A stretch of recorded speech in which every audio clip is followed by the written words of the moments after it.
ప్రపంచ ప్రఖ్యాతిగాంచిన సహజసిద్ధ వనరుల్లో ప్రకాశం జిల్లా స్థానం ప్రత్యేకం.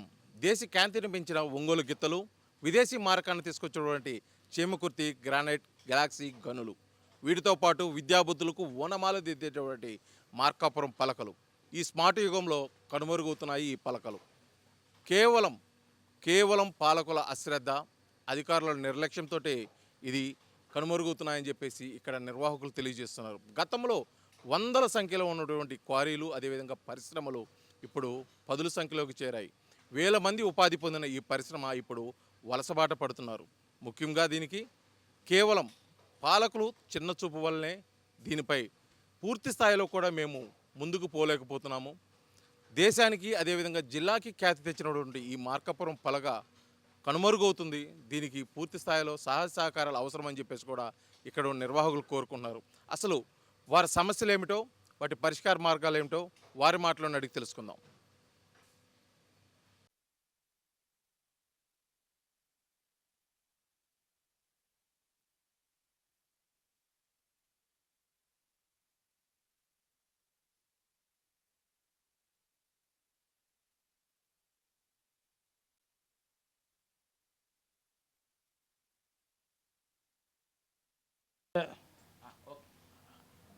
నా పేరు బొంతల కృష్ణ, శివశక్తి స్లేట్ వర్క్స్, మార్కాపూర్, ప్రకాశం జిల్లా, ఆంధ్రప్రదేశ్. మేము 1950 సంవత్సరం నుంచి పలకల వ్యాపారం చేస్తున్నాము. పలక అనేది క్వారీలో నుంచి తీసి అది ముడి పదార్థము కట్ చేసినాక పాలిష్ చేసినాక ఫ్రేము, చెక్క ఫ్రేము కట్ చేసినాక అది మళ్ళా ఫినిషింగ్ చేసినాక ఒక రేకు బందు కొట్టి ఆ విధంగా చేస్తున్నాము. కొన్ని సంవత్సరాల వరకు వ్యాపారం బాగుంది. ఒక 30 సంవత్సరాల వరకు రాతి పలకలు బాగుంది. తర్వాత రేకు పలకలు వచ్చినాయి. రేకు పలకలు వచ్చేసి అది మిషన్లో ఆపరేట్ చేయాలా. రేకు కట్ చేసినాక బ్లాక్ పెయింట్ వేసిన అది స్టీమ్ ఎక్కించాలి. స్టవ్ మీద వేడి చేసినాక ఆరబెట్టినాక అది ఆపరేషన్లో మిషన్ మీద ఆపరేట్ చేసి ఆ పలక బయటకు వచ్చినాక కట్ చేసినాక అది ఎక్కువ ప్లాస్టిక్ వస్తుంది. అది కట్ చేసి కవర్ వేసి మేము ఎక్స్పోర్ట్ చేస్తాము. ఒక పలక బయటికి రావాలంటే 50 చేతులు మారాలి. 50 చేతులు మారితే ఆ పలక వస్తుంది. దీని విధంగా మళ్ళీ రాతి పలకలు కూడా, ఆ రాతి పలకలు కానించి రేకు పలకలు కానించి ఇప్పుడు హార్డ్ బోర్డు పలక వచ్చేసి ఒక 25 సంవత్సరాల నుంచి వచ్చింది. అది హార్డ్ బోర్డు వచ్చేసి మన India board, Malaysia board, Thailand board అక్కడి నుంచి ఇంపోర్ట్ చేసినాక అది మిషన్ మీద పలక సైజు కట్ చేసినాక బ్లాక్ పెయింట్ వేసినాక ఆపరేటర్లు పలక తీస్తారు. ఆ పలక తీసినాక కవర్ వేసి మేము ఎక్స్పోర్ట్ చేస్తాము.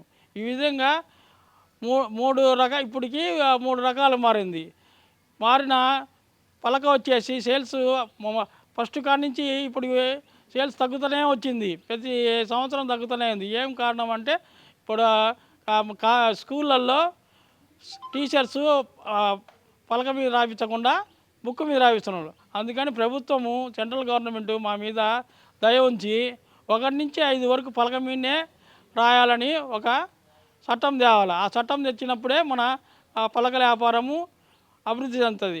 మన ఇండియాలోకి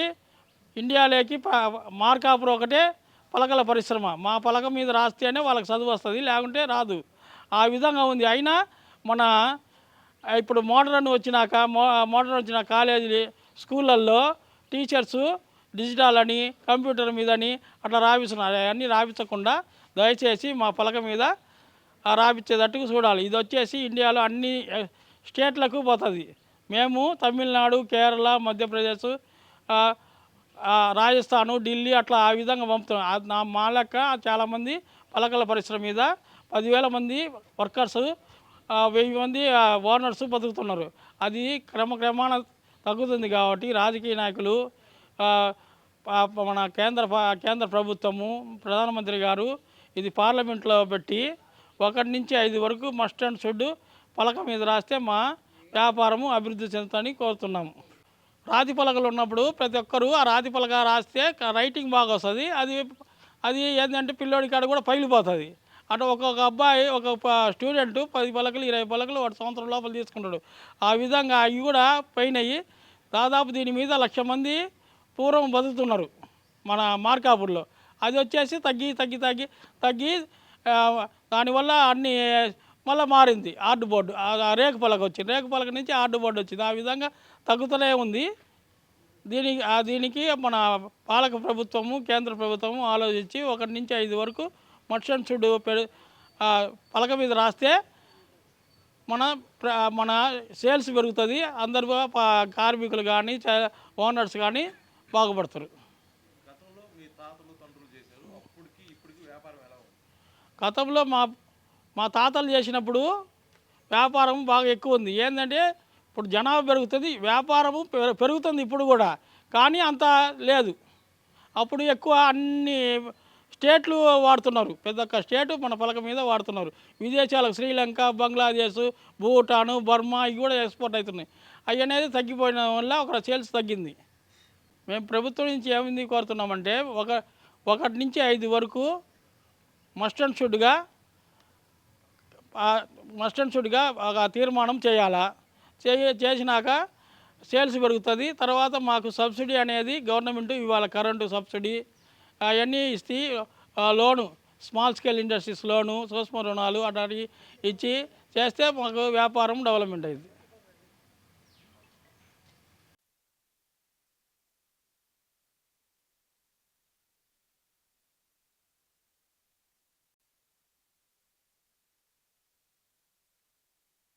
మార్కాపురం పలకల పరిశ్రమ జిల్లాకే కాదు, రాష్ట్రానికే కాదు, అదేవిధంగా దేశానికి కూడా ప్రాముఖ్యంగా ముఖ్యంగా అయితే స్టేటస్ సింబల్గా ఉంది. ఈ పరిశ్రమ పూర్తిగా కనుమరుగైపోతున్న ఈ తరుణంలో కూడా మేము కేవలం తాతలు తండ్రులు ఇచ్చినట్టు వంశపారంపర్యంగా ఈ వ్యాపారాన్ని కొనసాగిస్తున్నాము.